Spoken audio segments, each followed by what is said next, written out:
Hi, everyone. Welcome to week 3 of the Future Proofing Canada series. We'll give everyone a few minutes to get started and join. And when I say a few minutes, we'll get going in about 2 minutes here. Okay, we have 12:02 Pacific, 3:02 Eastern, and I'm sure people will continue to join. I know we have about 330 when we last checked registrants. This session, like most now, whether it's with your own AI tool or the one that we're using here with Zoom, will be recorded and shared after in a session summary. Before we get started, definitely want to take a moment and thank our ancestors from the First Nations, Inuit, and Métis people, and the lands that they're empowering us to work and convene. Not only here where I am in Port Moody, British Columbia, but where all of our guests and friends from across the country, which is the purpose of why we're together today.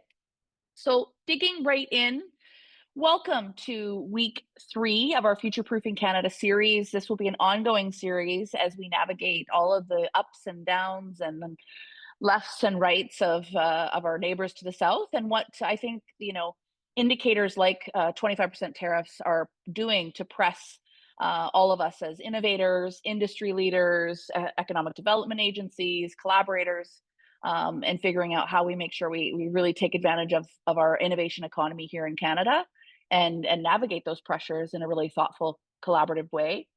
The session today is much simpler for me. I'm not going to speak too much, hopefully, but it's really about domestic adoption and building networks. So the sort of hypothesis here is that when you're working and living in a region, you tend to connect really closely with those folks in the region, whether it's your economic development agency or an accelerator, or part of your network industry association.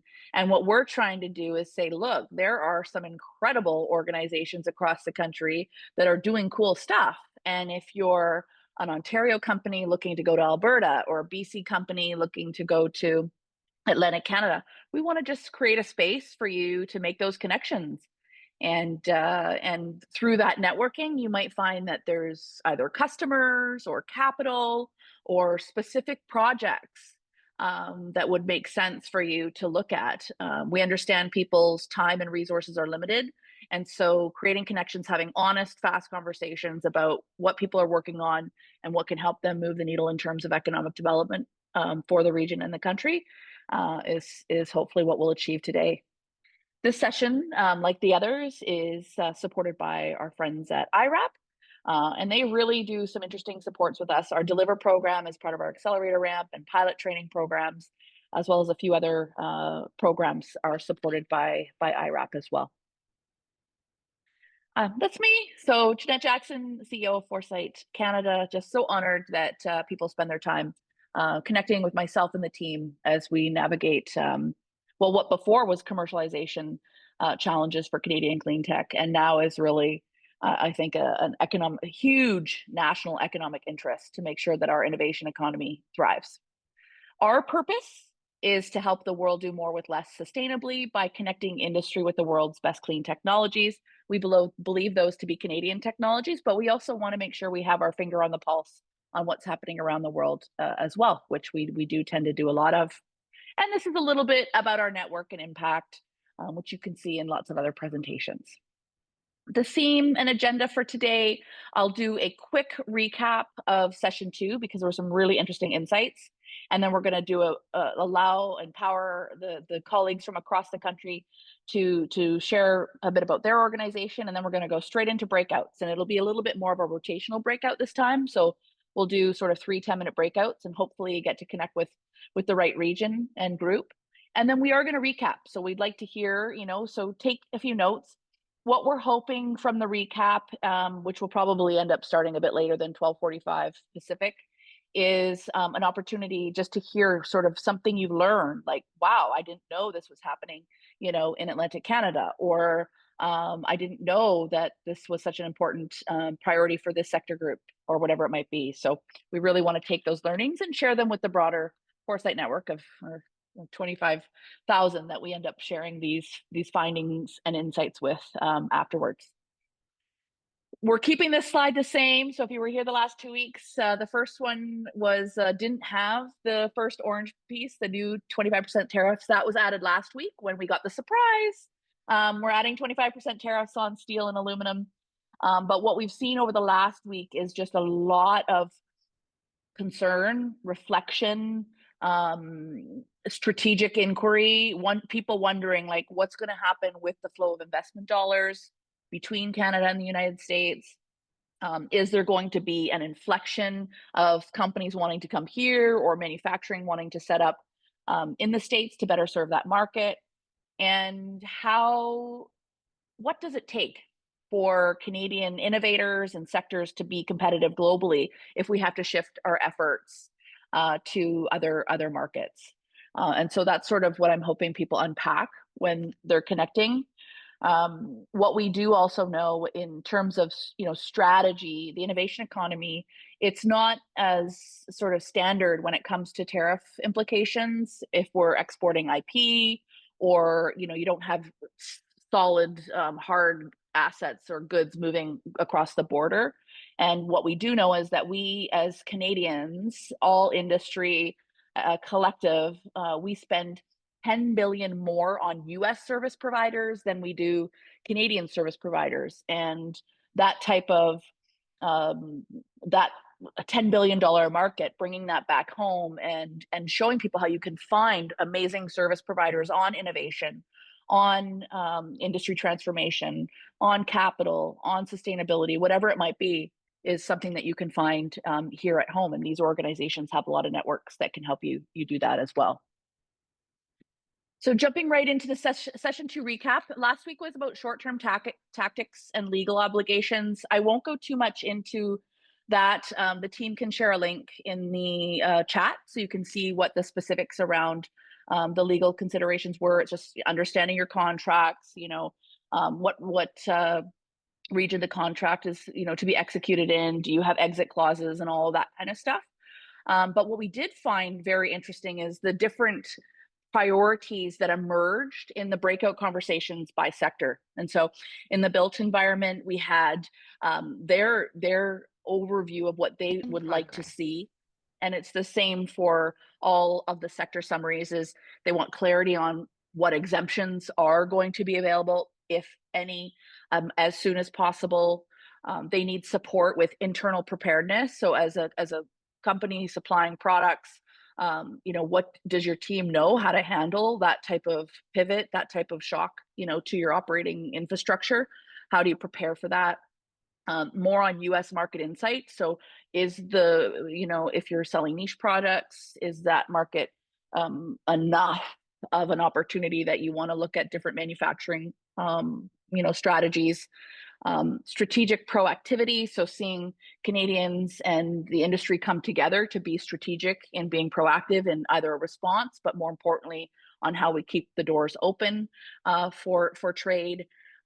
Contingency plans, so upsizing, more likely downsizing, human resources, what you do with the extra capacity, and just, is there anything that can be done to provide more stability for suppliers? So interesting stuff there. Energy storage, a bit different.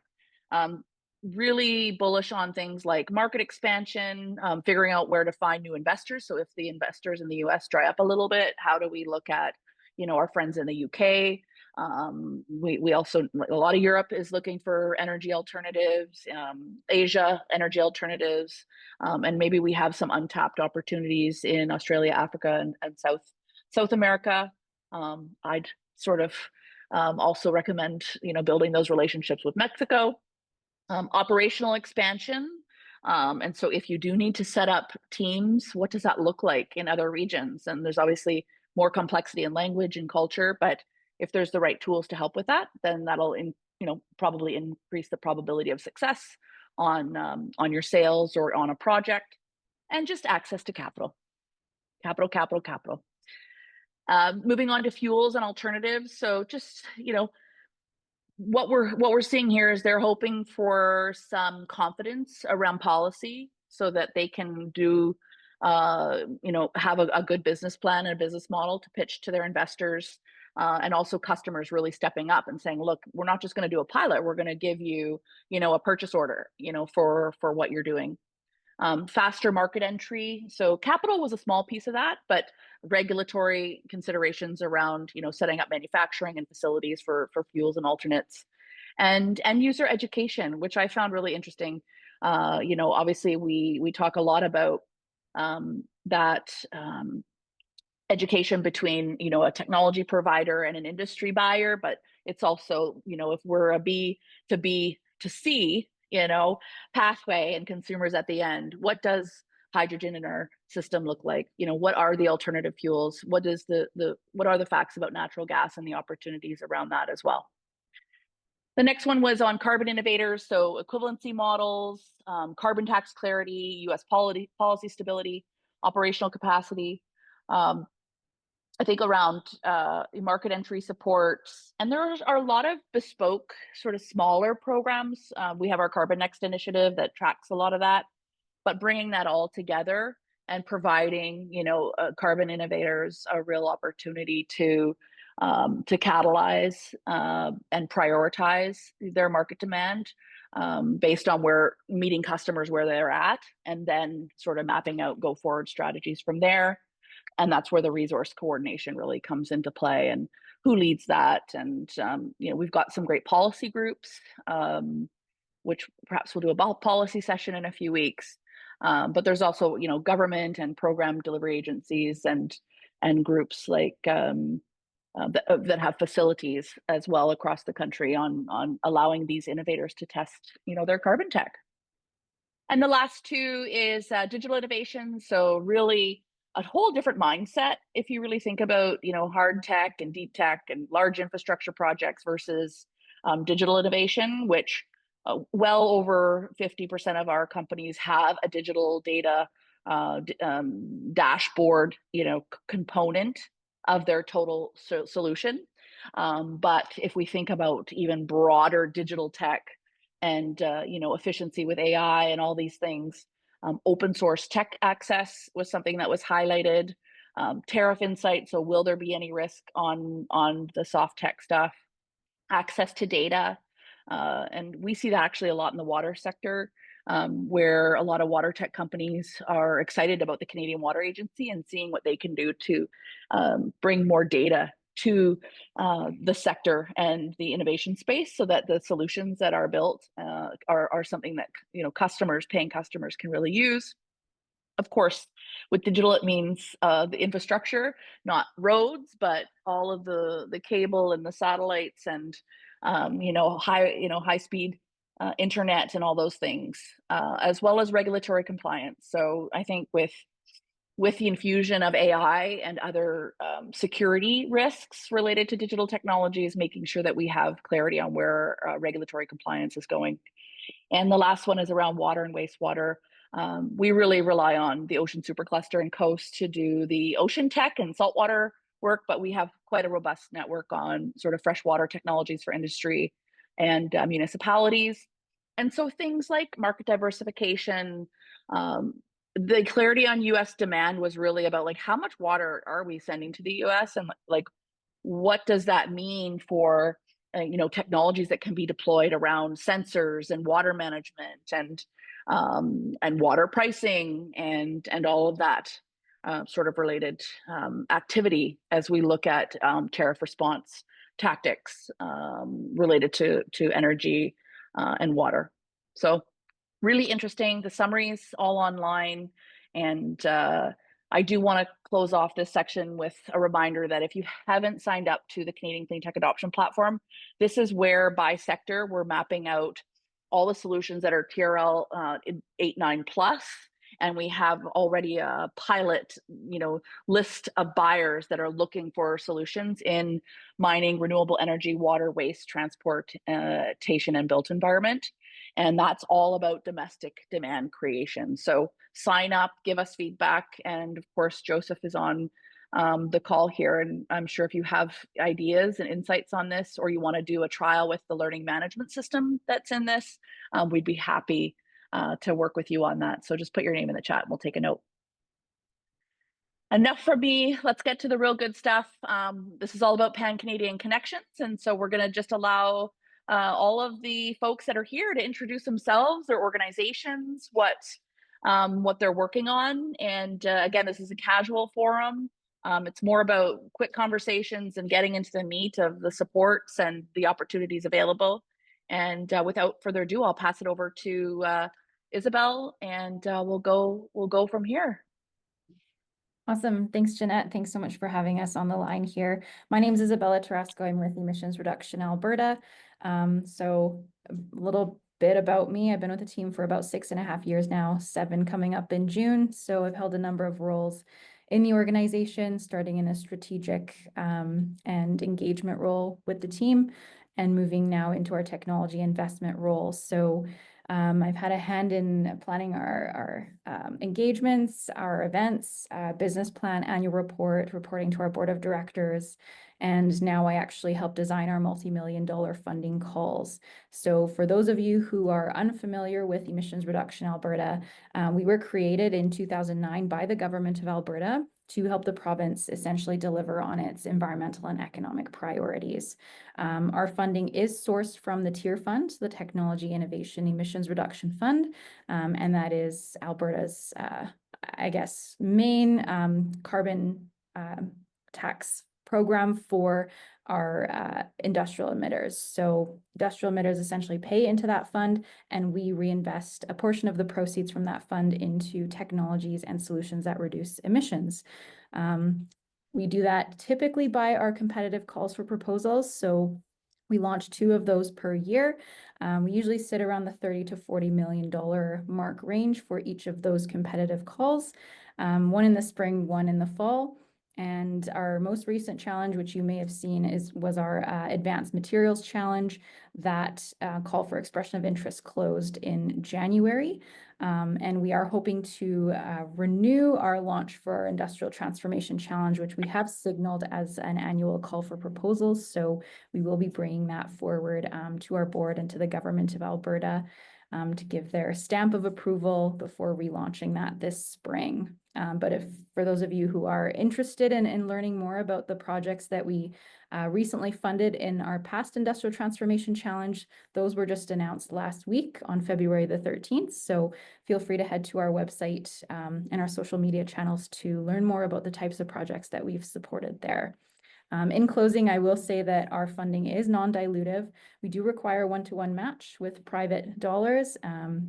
And our funding is technology and sector agnostic. We do look for that innovative pre-commercial element to all of the projects and technologies that come in, but we do look for a wide range of technologies and solutions to support the many new and existing sectors in Alberta. So thanks so much. Amazing. Next up, Sebastian. Hi, thanks for having me, Jeanette. So my name is Sebastian Alamilo. I'm the Director of Strategic Development for Reaction Hub.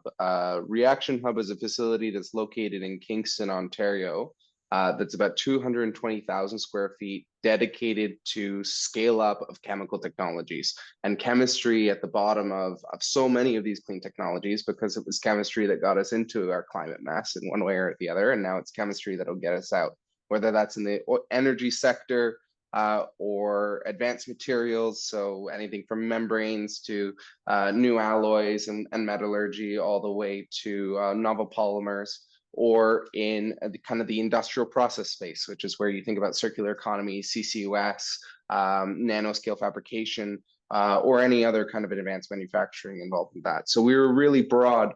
What we bring to the table is that once upon a time, I was a founder doing grid level energy storage, so really big batteries. And as well, the executive director of Reaction Hub, Dr. Morgan Lettinen, was a PhD spin-out founder. And we both went through our own exits to be able to, learn things the hardest way possible. What we're trying to put together with this is the things that we wish we had. So we provide infrastructure that's already purpose-built and ready to put test beds on top, whether that's at the lab scale, all the way to being able to do 100-ton-a-year production demonstration plant. And then we pair that with innovation consulting work. that we do in alliance with Deloitte. So we can help support you in early stage validation, right in there with the science, all the way to planning your pilot and doing that EPCM work, and all the way into your M&A transaction. We can handhold you through it so that you don't have to learn things the way we did. So always happy to chat and happy to support. Sounds great. I love the idea of sharing, Canada's infrastructure for commercializing technology faster. So that's awesome. Dorinda, over to you. Hi, everyone. Thank you so much for the opportunity. So I'm the executive director of Point A, and we're all about sustainable commuting. So for organizations, I know that commuting, unless you're fully remote, it is a challenge for talent attraction and retention to get people to and from site. So whatever it is you think about commuting, whether it's carpooling, public transit, cycling, walking, you name it, we cover it and have programs to support your workplace.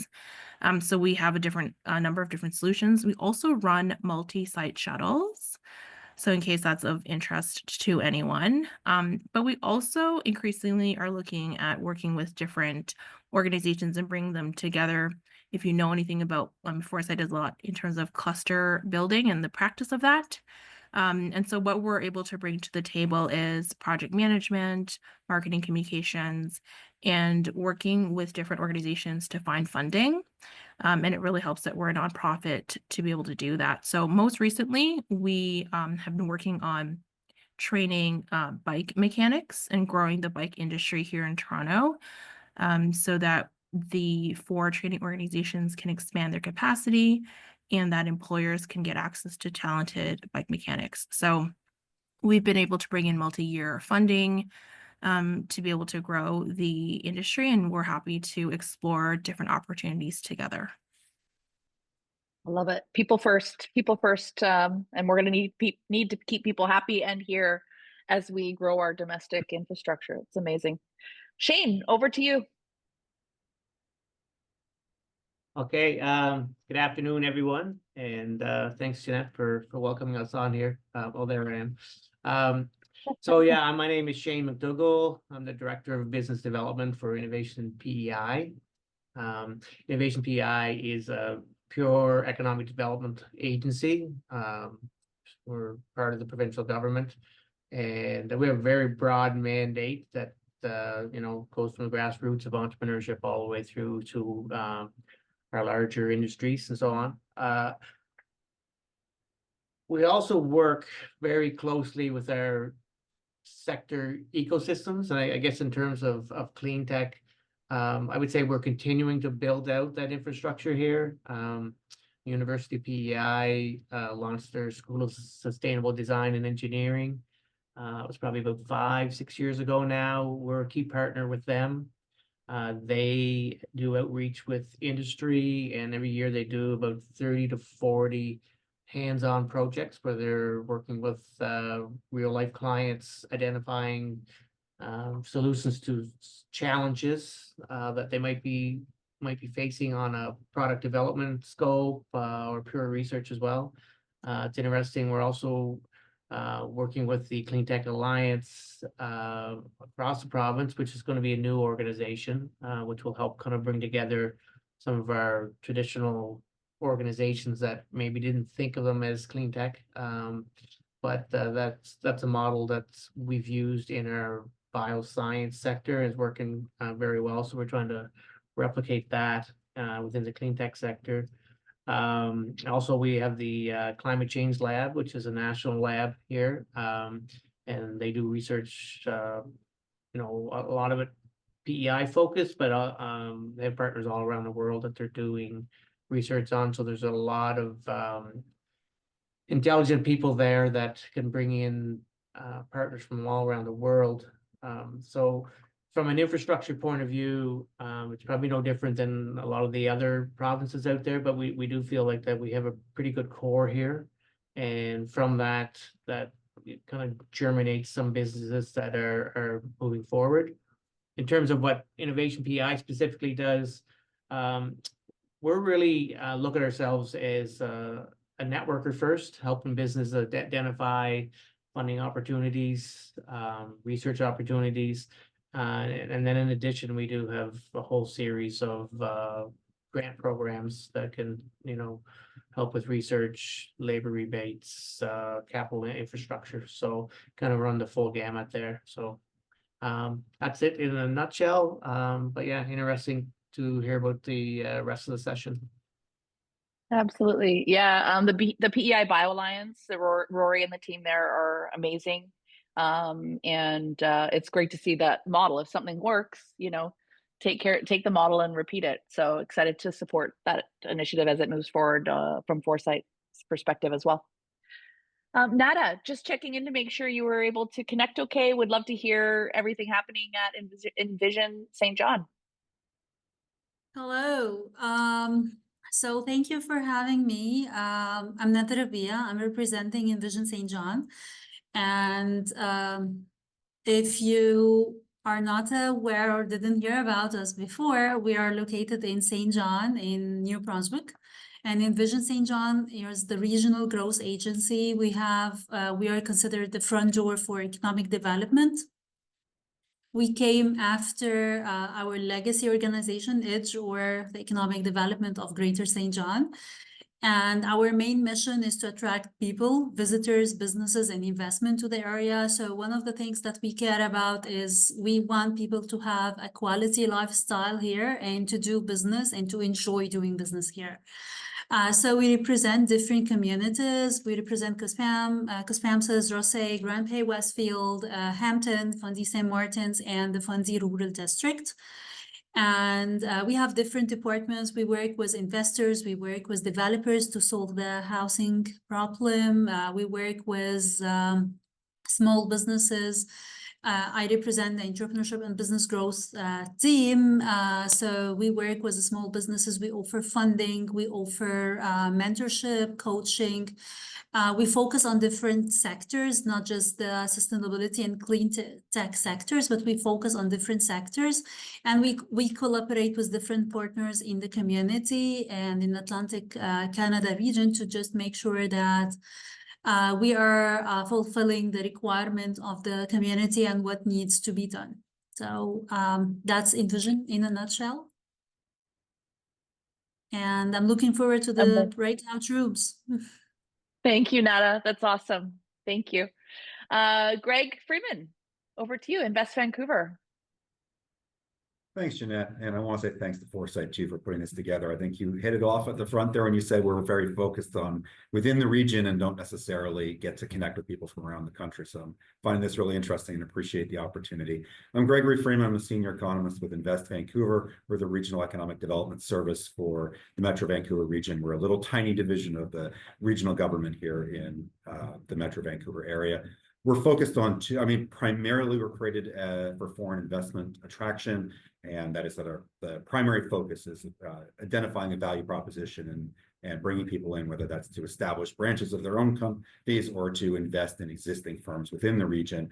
The secret, though, is if you're going to do investment attraction, you need to have something that is worth selling, and that you need to be promoting an ecosystem. And so what we do, and then I specifically myself, is that we do a lot of research on our ecosystem to figure out, well, what is the value proposition here? And then I thought Sebastian at Reaction Hub got it right when he said that he was trying to create what he didn't have and wished he had. And I would call that a gap analysis. And then what we're trying to do is figure out, well, what's missing from the ecosystem, and then pointing that to the policymakers at those gaps and saying, look, if you want to grow this, if you want opportunities to make this happen, these are the things that are the hurdles. This is what needs to get fixed, because that will both grow the companies that are here and make it an attractive place for companies from elsewhere to consider our region as a place for them to locate. So you can see some of our studies on our website. Happy to chat with people. Thanks again for letting us be part of this. A little plug, I was on the management board of Invest Vancouver for a couple of years, a great experience. And I love that the dynamic is not only foreign direct investment, but getting industry at home to invest as well. So very important as we look at the tariffs. Jason, last but not least, from Halifax Partnership. Thank you very much. So from one coast to the other, I echo Gregory's comments around, being very thankful that these sessions are being hosted by Foresight and for the opportunity to join you. So yes, I'm Jason Guidry, Director of Trade and International Partnerships with the Halifax Partnership. And my team and I focus on business supports. So supporting businesses individually within the business ecosystem here in Halifax. We work one-on-one with individual businesses, learn what they do, what their capacities are, capabilities, what they're really good at and passionate about, and try to connect them to other businesses within the region, throughout the country or internationally, to help them with partnerships, collaboration opportunities, whatever they need. We also help connect them to resources to help tackle some of the bigger issues or opportunities that they're facing. One of the programs and tools that we've developed pre-COVID was a business continuity toolkit. That's a toolkit that's available on our website, free for any business to download and use, which includes wraparound videos and instruction manuals and whatnot to help businesses understand how to plan for future business disruptions and hopefully making their businesses a little bit more resilient when the unexpected happens. Most recently, we've stood up a resource page helping businesses navigate the Canada-US trade dispute. And the business continuity toolkit is part of that. So helping them prepare, understand what their processes are, what their inputs are into their business, their risk tolerances, prioritizing those, all of those things, and developing some mitigation strategies to help get them from a reactive stage to a responding stage in their business.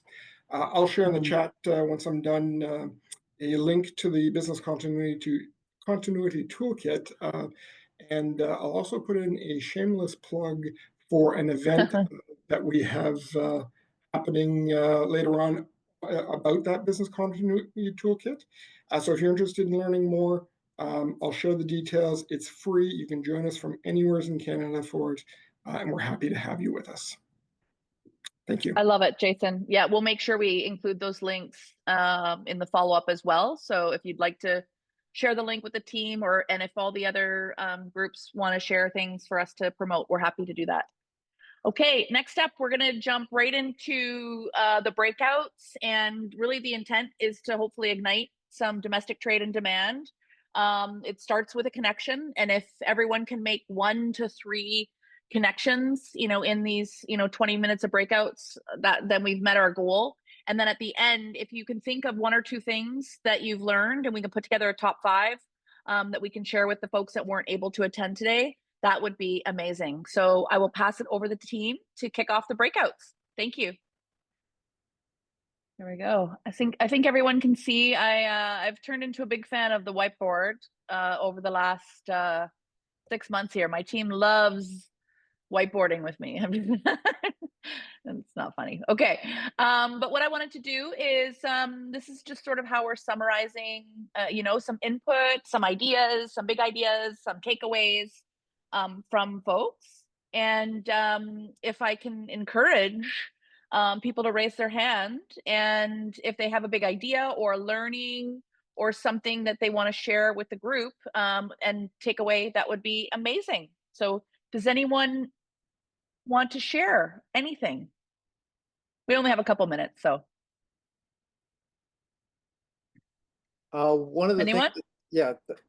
Hi, Charles Armstrong. One of the things that came out of our breakout was the need for a better way to connect with opportunities for sales in government and Canadian industries, to make people aware of the kind of tech that we're developing and what it can do. Thank you. Amazing. Anyone else? We also talked about interprovincial and provincial barriers. And another one of the questions was about rapid prototyping. And I thought possibly or potentially one thing that Ontario has to offer is a lot of manufacturing, and if that could be somehow packaged up and made available to the other provinces in a streamlined way in that context. Love it. Great idea. Yeah, I mean, that's why we've got Sebastian here. And of course, I know that Dorinda also has a lot of networks for, areas that might cover different sectors. So, even in BC, we've got some carbon management facilities. Obviously, Alberta has some big, oil and gas infrastructure that can probably be leveraged for testing across multiple sectors. So really, really good idea. Anyone else? A third idea, third takeaway? Something that Maybe came one. out of the the St. John group was an interesting idea of creating local partnerships and connecting suppliers together. So when you're facing issues there, businesses, especially small businesses, coming together with other small businesses to share resources and share suppliers as well, which was something very interesting, as well as finding support from local organizations who are often willing to fund consultancy so that you can find, how to overcome the legal implications of reaching domestic or reaching other markets, say internationally. So two interesting ideas there from the St. John group. So the other one is just making sure like you've got all the checks and balances to access like grants and stuff, or yeah, that as well. But I think it was more around there are a lot of organizations that will actually fund consulting, legal consultations so that you can find out what implications there are legally in reaching other markets with your clean tech. Okay. And using those resources at your disposal to find the people who know the stuff you might not know about what implications there are legally for that. Love it. All right, we've got time for one or two more ideas. Anyone? Yeah, we discussed just, finding continuous ways to break down barriers between provinces, understanding that there's a lot of good work that is worked in different areas, as we've seen with the panelists, and seeing how to leverage some of those opportunities to replicate and help also find a network of site hosts specific to getting demonstrations unlocked, and if partners could help or contribute with that anyway, and even to look beyond North America now, like pointing out how Canada is part of Horizon Europe now, and organizations across Canada have different types of partnerships and could be a way to unlock sort of new opportunities beyond even our national borders. Amazing. Last call. I'll jump in quickly. There was a good phrase that Jason shared from Halifax Partnerships. How do we respond versus react? Which I thought was really great. And he provided an example that Halifax Partnerships does, where if they're talking to a business in Nova Scotia or Halifax is not a good fit, how do they make sure that they find a home in Canada, providing that handoff to partners, working together more collaboratively? And also check out the toolkit that he mentioned. We talked about SMEs and the importance of resiliency. Tariffs or not, there's crazy things that can happen in the world. So we need to plan a little bit more strategically around that and being more resilient. Very good. Great insights. Thank you. Excuse me, everyone, so much. Next week, we're going to have a bunch of US partners, so we can hear from them how even more daunting, believe it or not, at least is what we're hearing, it is for clean tech companies in the clean tech sector in the US, and what opportunities that generates for Canadians and all of you. So have a great rest of your week, and we'll see you next Wednesday. Bye now.